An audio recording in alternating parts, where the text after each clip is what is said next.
পাকিস্তানের সাথে স্বাভাবিক সম্পর্ক চায় বাংলাদেশ। সোমবার এ কথা জানিয়ে পররাষ্ট্র উপদেষ্টা মোহাম্মদ তৌহিদ হোসেন জানান, মুক্তিযুদ্ধে ভূমিকা নিয়ে পাকিস্তানের ক্ষমা চাওয়ার ইস্যুতে সম্পর্কের অন্যান্য বিষয় আটকে থাকবে না। তিনি আরও জানান, 23 আগস্ট বাংলাদেশ সফরে আসবেন পাকিস্তানের উপপ্রধানমন্ত্রী ও পররাষ্ট্রমন্ত্রী ইসহাক দার।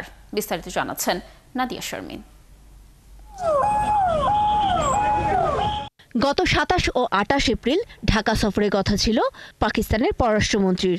সফরের সবকিছু যখন চূড়ান্ত, তখন ভারতের কাশ্মীরের পেহেলগামে এক সন্ত্রাসী হামলার প্রেক্ষাপটে ভারত পাকিস্তান সীমান্তে উত্তেজনা শুরু হয়। স্থগিত হয় এ সফর। এবার সেই সফরে আগামী 23 আগস্ট ঢাকায় আসছেন পাকিস্তানের উপপ্রধানমন্ত্রী ও পররাষ্ট্রমন্ত্রী ইসহাক দার। 24 আগস্ট দুই দেশের মধ্যে পররাষ্ট্রমন্ত্রী পর্যায়ে দ্বিপাক্ষিক বৈঠক অনুষ্ঠিত হবে। উপদেষ্টার কাছে প্রশ্ন ছিল, মুক্তিযুদ্ধ ইস্যুতে আনুষ্ঠানিক ক্ষমা চাওয়া এবং পাওনা আদায়ের বিষয়ে এ সফরে আলোচনা হবে কিনা। গত এক বছর যাবত আমরা যেটা বলে আসছি সেটা হলো যে আমরা পাকিস্তানের সাথে স্বাভাবিক সম্পর্ক চাই। এটা আউট অফ দি ওয়ে গিয়ে বড় কোনো ওইরকম কিছু না। আবার যে ডেলিভারেটলি তাদের সাথে সম্পর্ক ভালো রাখবো না এরকম একটা সিদ্ধান্ত যেটা ছিল, সেটা থেকে আমরা বের হয়ে এসেছি। যেটা 50 বছরে পারা যায়নি, সেটা যে আমরা ছট করে 6 মাসে পারবই এমন কোনো কথা নেই। একটা ইস্যু আরেকটা ইস্যুকে আটকে রাখবে সেটা আমরা কখনো চাই। পাকিস্তানের সাথে ভারতের সম্পর্ক কেমন হবে সেটা আমি ডিসাইড করি না। একইভাবে পাকিস্তানের সাথে বাংলাদেশের সম্পর্ক কী হবে সেটাও ভারত নিশ্চয়ই ডিসাইড করবে না। বাংলাদেশ, চীন ও পাকিস্তান নিয়ে যে ত্রিপক্ষীয় জোট গঠনের কথা শোনা যাচ্ছে, এ নিয়ে তেমন কিছু হয়নি বলেও জানান উপদেষ্টা। আসলে কোনো কিন্তু বডি হয় নাই।